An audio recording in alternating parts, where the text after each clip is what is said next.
decir que no todo es por ahí una ventaja, ¿sí? Sino que puede venir asociada con una desventaja, ¿sí? Entonces eso es lo que vamos a analizar ahora. Dentro de estas políticas antiinflacionarias, ¿sí? Nosotros podemos encontrar aquellas que son de carácter gradualista. Ya pasamos a explicar esto. Y políticas antiinflacionarias que son de shock.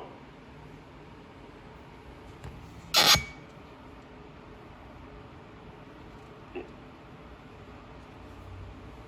Entonces estas serían como los dos tipos de políticas antiinflacionarias que la literatura económica las discrimina de esa manera.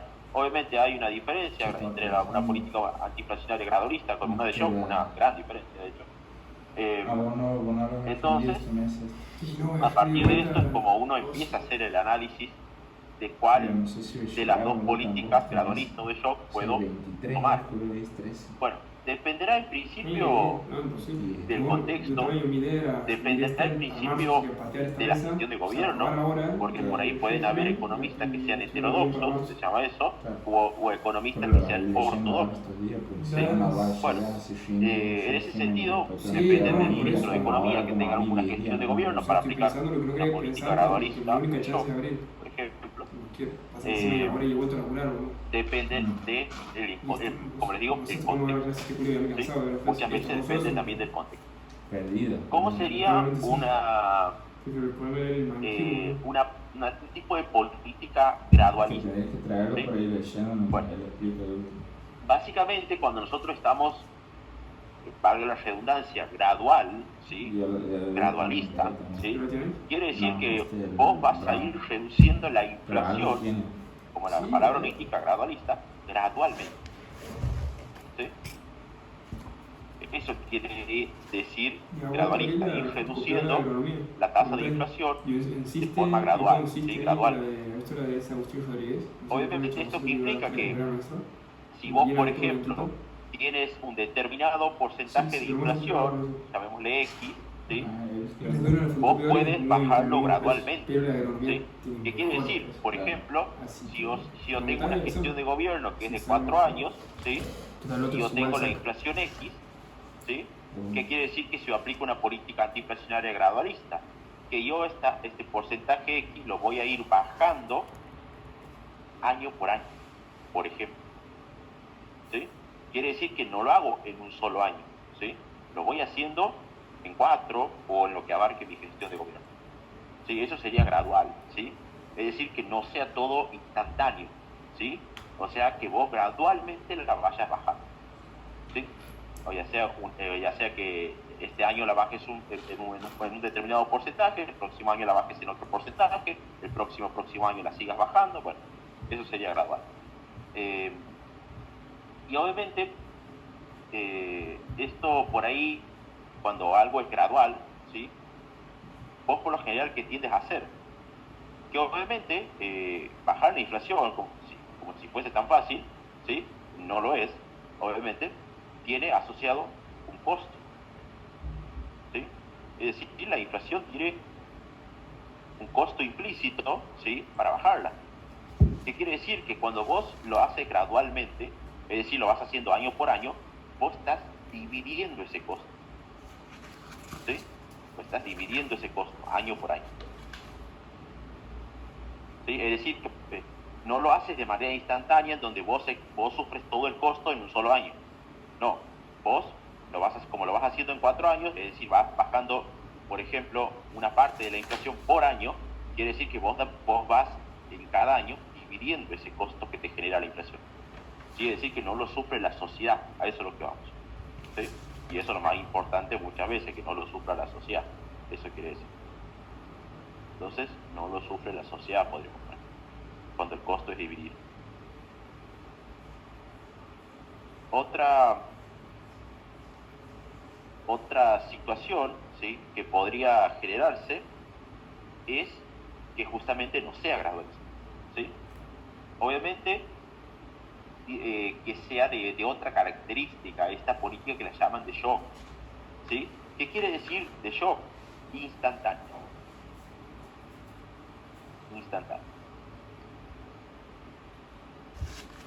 Quiere decir que si vos, por ejemplo, a diferencia de la gradualista, si vos, por ejemplo, tenías un determinado porcentaje de inflación, ¿sí? Obviamente, vos supongamos que en lugar de bajarlo en 4 años, lo bajes en 2 años, ¿sí? O en 1, supongamos, por decirles algo. Es decir, te lleva menos tiempo. Un poquito más fallo, pero... ¿Por qué? Porque es instantáneo. Esa dice devolverla. Pero ¿qué pasa aquí? Como vos, ¿sí? No es lo mismo bajarla gradualmente que de shock a la inflación. ¿Qué pasa? Vos habíamos dicho que aquí teníamos que cada año dividíamos el costo que te generaba la inflación. Aquí, ¿qué pasa? Cuando es de shock, por lo general, hay un alto costo que se va a experimentar por los 2 años estos en los que vos lo vas a bajar. Es decir, que puede ser que obviamente esto sea recesivo para la sociedad. O sea, que lo sufre. Sí lo puede sufrir la sociedad. O sea, quizás no de manera, digamos, abrupta, digamos, o sea, que le va a afectar mucho a la sociedad, pero le puede afectar en algo, ¿sí? O sea, sí lo puede sufrir, digamos, la sociedad.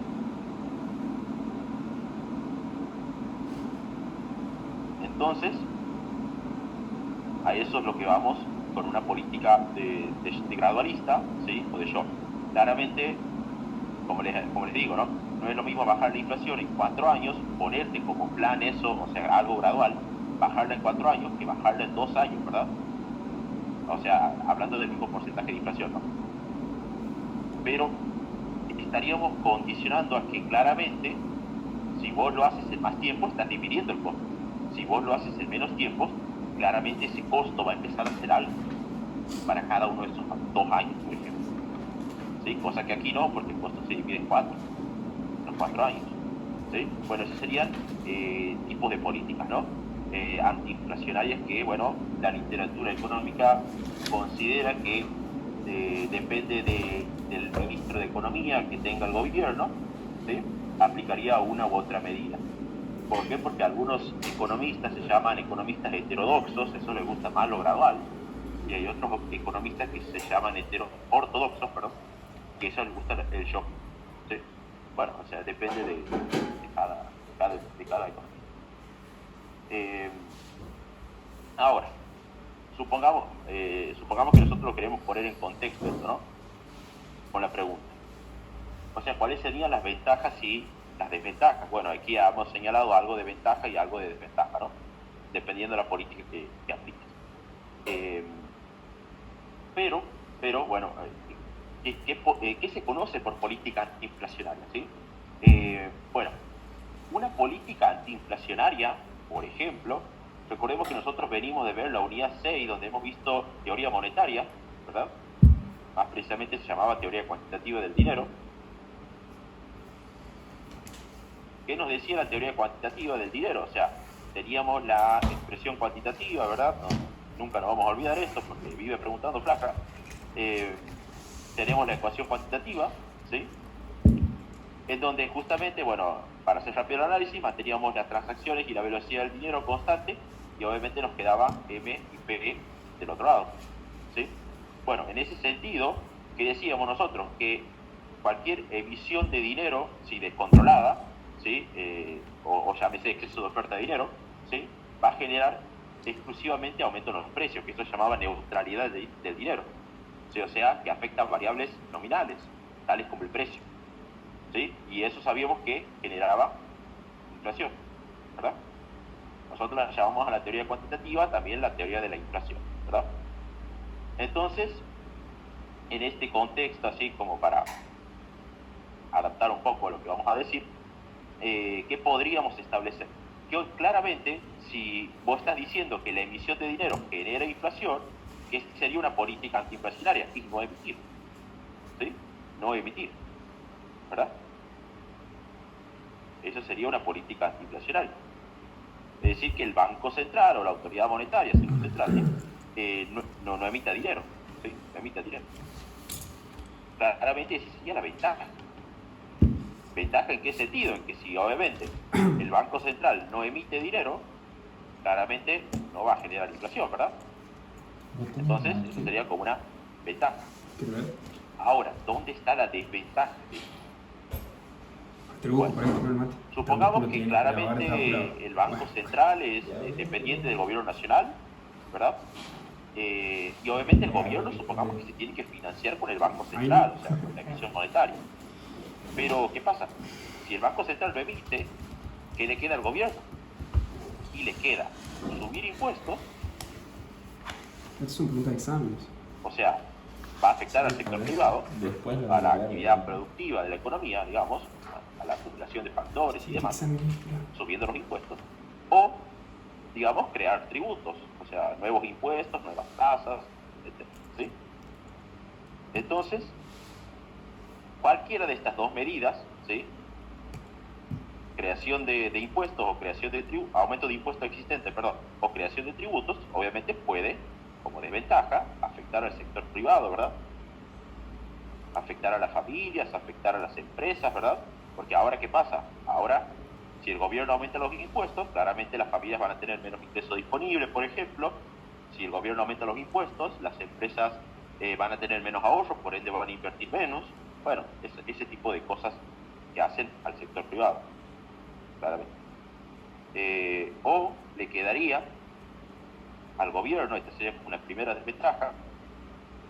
La segunda que podría generarle es que el gobierno recurra a impuestos futuros.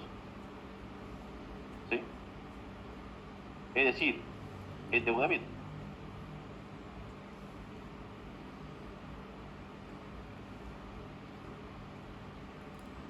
Obviamente el endeudamiento es una fuente más de financiamiento que tiene el Estado, ¿sí?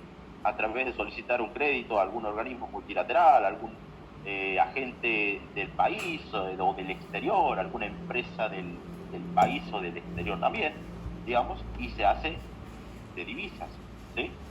Y obviamente esos son fondos que administra después el gobierno para atender o el déficit o alguna inversión. Entonces este aumento de impuestos futuros, obviamente, ¿a quién puede afectar?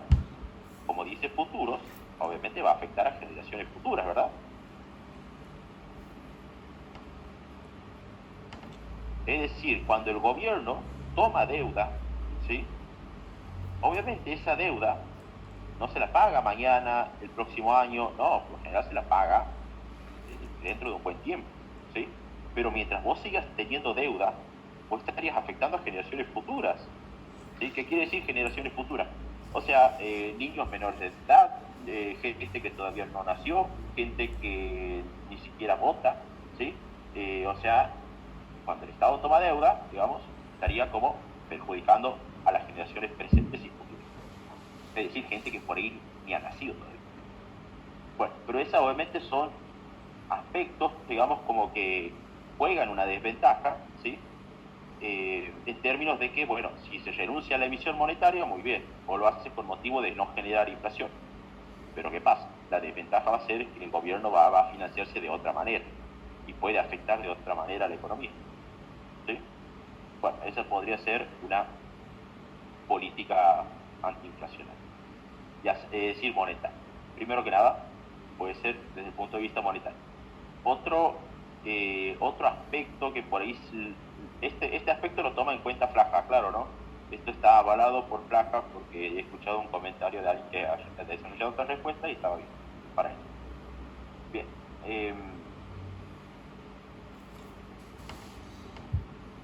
La segunda puede ser, por ejemplo, una política antiinflacionaria cambiaria. Esto, ¿desde qué punto de vista se lo analiza? Obviamente, cuando nosotros decimos que sube, por ejemplo, la divisa, ¿sí? Cuando sube la divisa, nosotros por lo general, ¿qué decimos? O sea, que la divisa se aprecia, ¿verdad?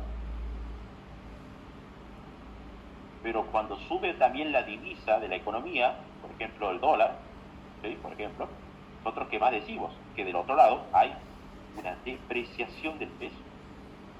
Por ejemplo, en nuestro país, ¿no? Analizando nuestro país. Esto sería que se aprecia el dólar cuando sube y obviamente como contrapartida se deprecia el peso. ¿Sí? Y obviamente cuando se deprecia, ¿sí? Pierde poder adquisitivo, ¿verdad? Pero a su vez, nosotros por lo general, ¿cómo lo conocemos a esto? Como el aumento en el nivel de precios, ¿verdad? ¿Por qué? Porque cuando una moneda se deprecia, pierde poder adquisitivo, y nosotros decimos como que es de similar naturaleza que suban los precios. Y que suban los precios, ¿qué es eso? Eso es inflación, ¿verdad? Inflacionario. Bueno, una política antiinflacionaria desde el punto de vista cambiario sería controlar el tipo de cambio. ¿Sí? Sería controlar el tipo de cambio. Por ejemplo, nosotros hemos tenido, para ponerle un contexto en un ejemplo, ¿sí? Nosotros hemos tenido un régimen cambiario de la convertibilidad, ¿sí?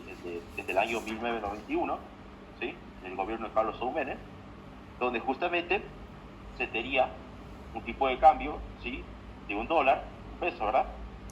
Bueno, eso era controlar el tipo de cambio. ¿Por qué? Porque este era un régimen cambiario fijo, ¿sí? ¿Qué quiere decir? Que el tipo de cambio estaba equivalente, o tenía que estarlo, equivalente a la moneda del país, ¿sí? Es decir, ese 1 a 1 no se tenía que mover, ¿verdad? Es decir, que el dólar no podía valer 2, no, tenía que valer siempre 1. Bueno, eso era controlar el tipo de cambio. Y obviamente, ¿qué te dice la evidencia empírica con esto? Que durante el gobierno, donde el momento en que exigió la convertibilidad, Argentina fue el país con menos inflación, ¿sí? Entonces, ¿claramente funcionó? Sí, funcionó. Entonces esta sería como la ventaja, ¿sí? Que claramente vos, al controlar la divisa, ¿sí? estarías como evitando que suban los precios. Es decir, esto de que causa inflación. Esa es la ventaja cuando vos controlas la divisa, ¿sí? Eso sería la política antiinflacionaria.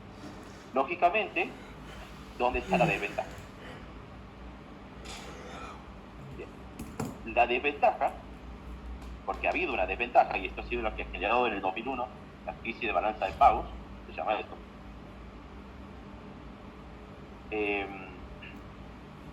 ¿Cuál ha sido la desventaja?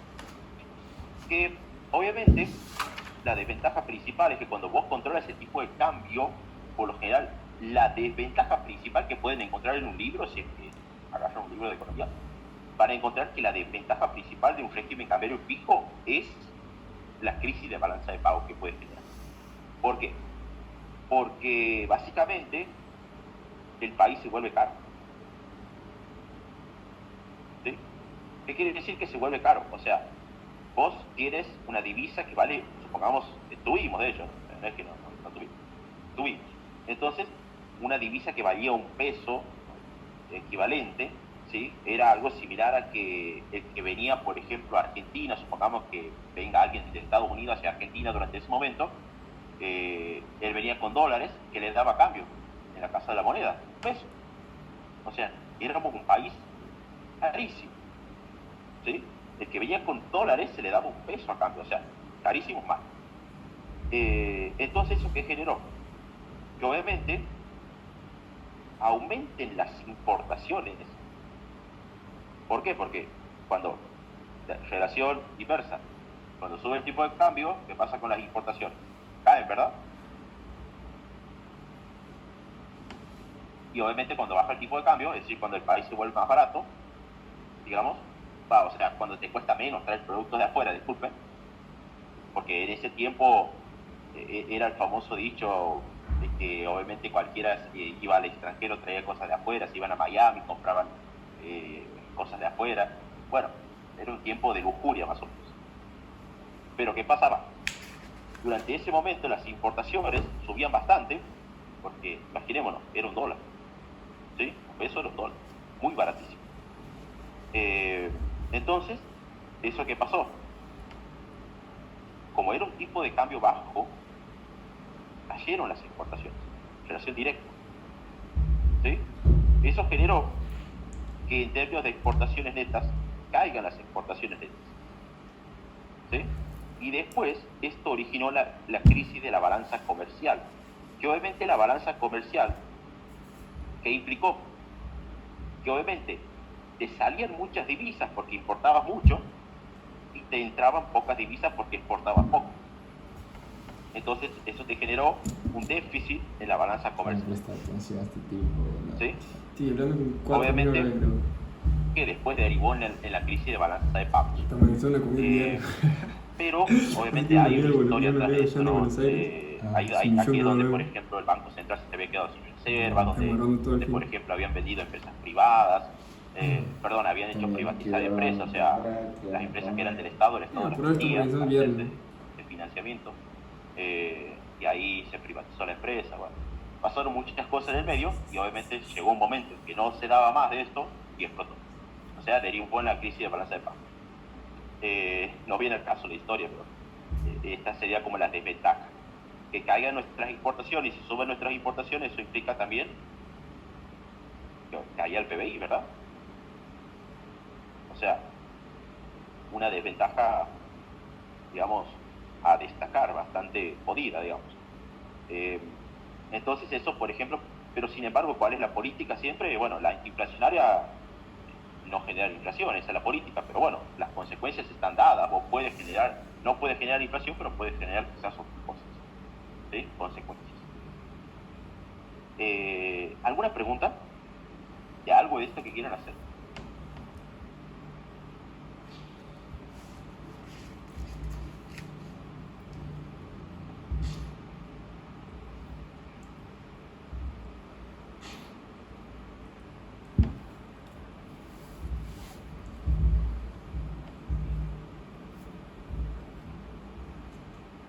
Bien. ¿Alguien más quiere hacer una pregunta?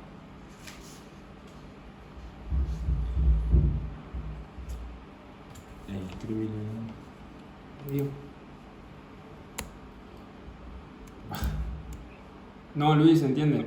¿Se entiende bien? Bien. Bien. Vamos entonces al caso. Sí, cagando el chiste al final. Vamos entonces al caso de la quinta pregunta del examen ese que faltaba. Que esta se la contestan en 2 minutos. ¿Quién es Leslie? Es muy cortita. Aclaro, la ha dado en ese examen y no la ha vuelto a repetir. Porque es muy fácil esa pregunta. Y se la contestan en 2 minutos. 2 líneas nomás. ¿Has visto The Last of Us? Entonces, pero bueno, no hay que olvidarse de que Plaza puede agarrar esta pregunta de todas maneras, aunque no la hayas repetido anteriormente. No me confiere, la tendría en cuenta.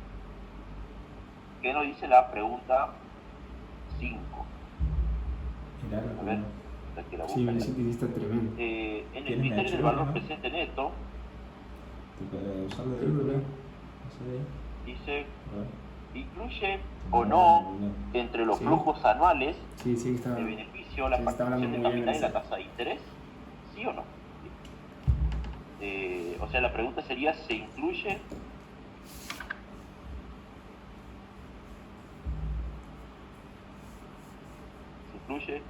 tanto, me está preguntando, el beneficio, o sea, los flujos anuales, dice ahí, de los beneficios de la depreciación del capital y la tasa de interés, digamos?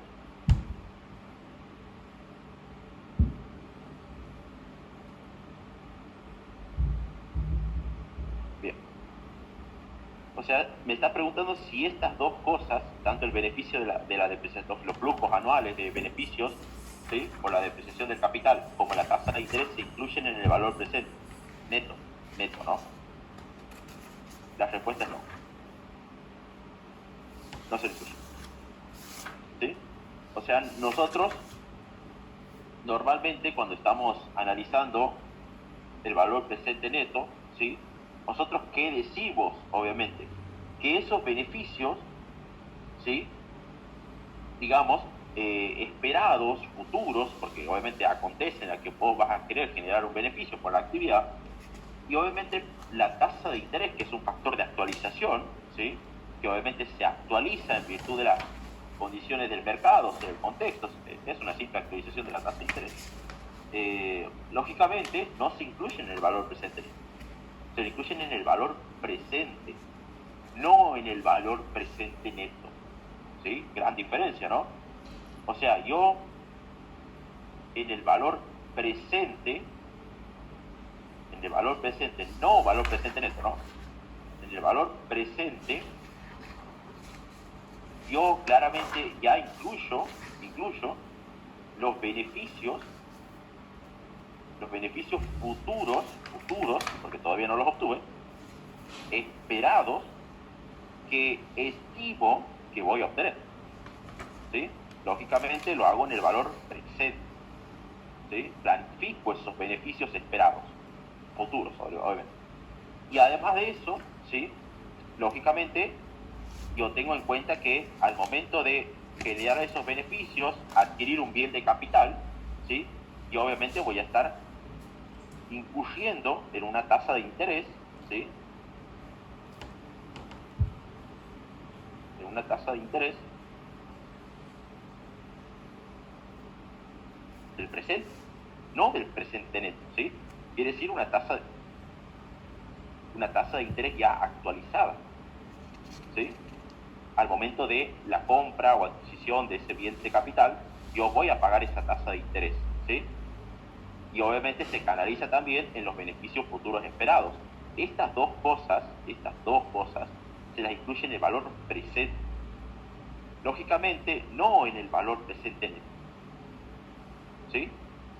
Donde justamente ahí es otra forma, ¿sí? de ver determinado, ¿sí? De que si después vos, en relación a cómo estén dadas las condiciones de mercado, vos vas a poder generar que un proyecto sea viable o no, ¿sí? Pero obviamente los beneficios futuros esperados, como la tasa de interés actualizada, van en el valor presente al momento de gestionar esa operación, por así decirlo, y planificar los beneficios que deseas obtener.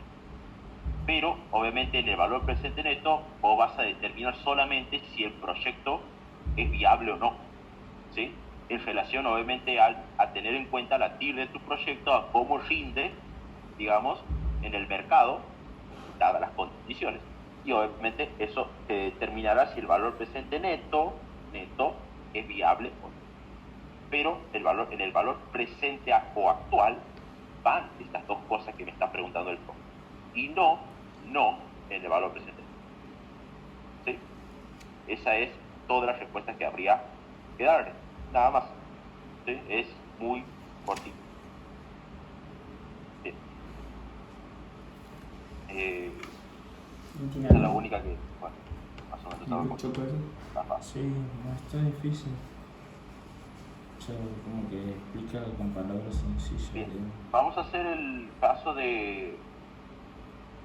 Letra grande. Vamos a hacer el caso del próximo examen. Este que dice... lo tienen uno que dice tema 1, fecha 4 del 5 del 2022, examen. Les he pasado, son 5 actividades, pintaditas así con color amarillo. ¿Las tienen? De todas maneras me falta pasar la respuesta, ¿no? No se las he pasado porque estoy agobiado con un trabajo. Pero ya se las paso hasta el día de hoy. La respuesta de los dos exámenes que le he pasado. Che, Luis, ese del 4 y 5 no lo tengo yo. 4 y 5, a ver. Son 5 actividades, ¿sabes? ¿Quién me ha hablado? Disculpa. Creo que no. Martín. No, el examen del 4 del 5 que decías. A ver, para. Ese no lo tengo. Sí, creo que te lo pasó, Martín. A ver, para. Ya me fijo. Pasa que yo te lo he pasado en el otro formato de imagen que tenía. Ese ha visto el examen ese de que está ahí con lapicera, actividad 1 que dice cuáles son las variables explicativas. Ese es el examen. Bien. Yo lo tenía en otra imagen también. Eso pasa. Yo lo tenía en otra imagen, después le pasaba. Ahí me confundí, lo tengo 2 veces ese examen, pero digamos de forma así de que alguien o otra persona lo escribió. Yo me he olvidado de... Pero es de 4 y 5. Este examen, digamos, era uno de los temas, ¿sí? Del examen de ese día. El cual ha sido muy complicado. ¿Por qué? Porque pedía mucho gráfico. Bien, vamos a empezar por partes, porque esto es muy importante, este examen. Bien, ¿qué nos dice la actividad 1? dice, ¿cuáles de las variables explicativas o independientes de la demanda del dinero, de la demanda real de dinero? Recordemos que en la unidad 7 sale demanda de dinero o demanda de saldos reales de dinero, ¿sí? O sea, me está preguntando de la demanda de saldos reales. Entonces la demanda de saldos reales será igual, la escribimos con la letra L, la expresamos con la letra L, K, o sea, la sensibilidad de la inversión a cambios en el nivel, la sensibilidad de la demanda de dinero a cambios en el nivel de ingreso, multiplicado por el nivel de ingreso, menos H, que era la sensibilidad de la demanda de dinero a cambios de la tasa de interés, multiplicado por la tasa de interés. ¿Sí? Esto era la demanda de saldos reales, unidad 7. Bien. ¿Cuál de los motivos de dicha demanda afectan a cada una de las variables independientes? Bien. Ya lo analizamos.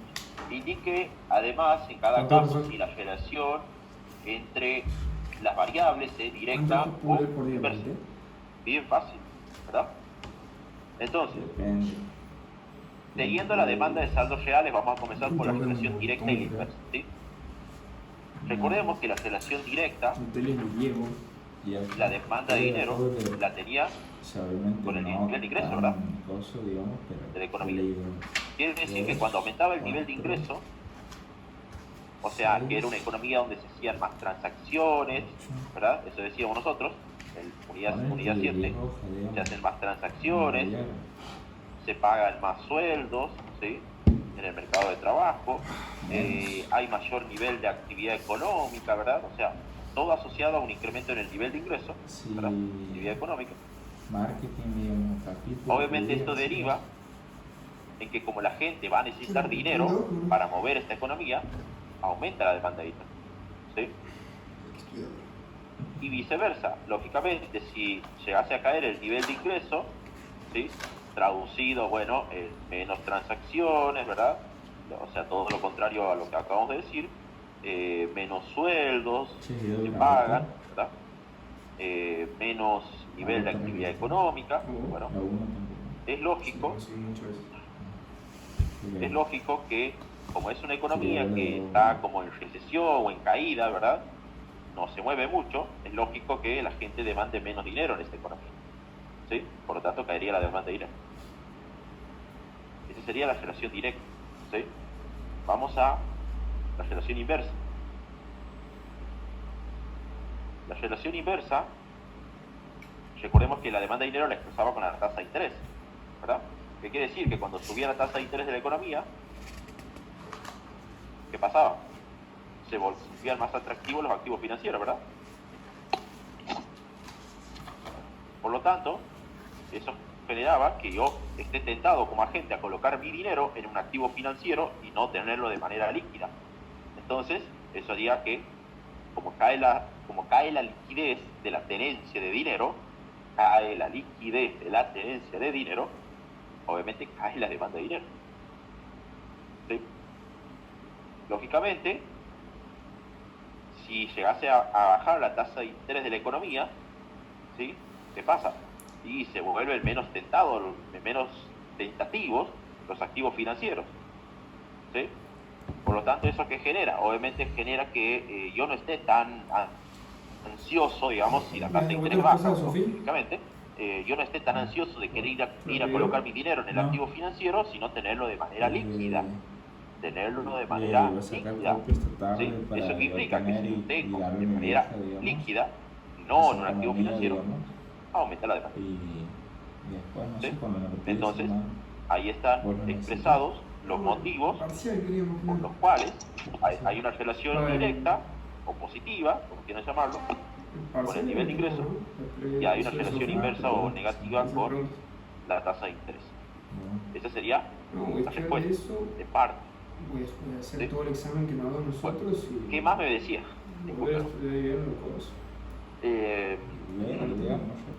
Me decía, ¿cuál de los motivos de dicha demanda afectan a cada una de las variables independientes?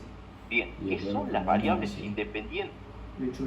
Bueno, si yo tengo el modelo de demanda de dinero, la expresión, Sí, digamos, siempre como todo, algebraica, digamos, digamos, de la demanda de dinero, 60%, y matemática, obviamente, porque aquí y hay en adelante como una que multiplicación y hay un signo negativo, matemático, lógicamente, las variables dependientes, ¿cuáles son? Las que influyen en la relación directa o inversa, es decir, el nivel de ingreso o la tasa de interés. Esas serían las variables directas. ¿Sí? ¿Por qué? Porque influyen en la demanda de dinero bien directamente. ¿Sí? Ahora, las variables indirectas, lógicamente, son unas que no dependen del modelo, ¿verdad? Lógicamente, ¿cuáles son entonces? Las sensibilidades. ¿Sí? Las sensibilidades que se van a tener. muy parecido Se va a al cortar la marketing, reunión ya en menos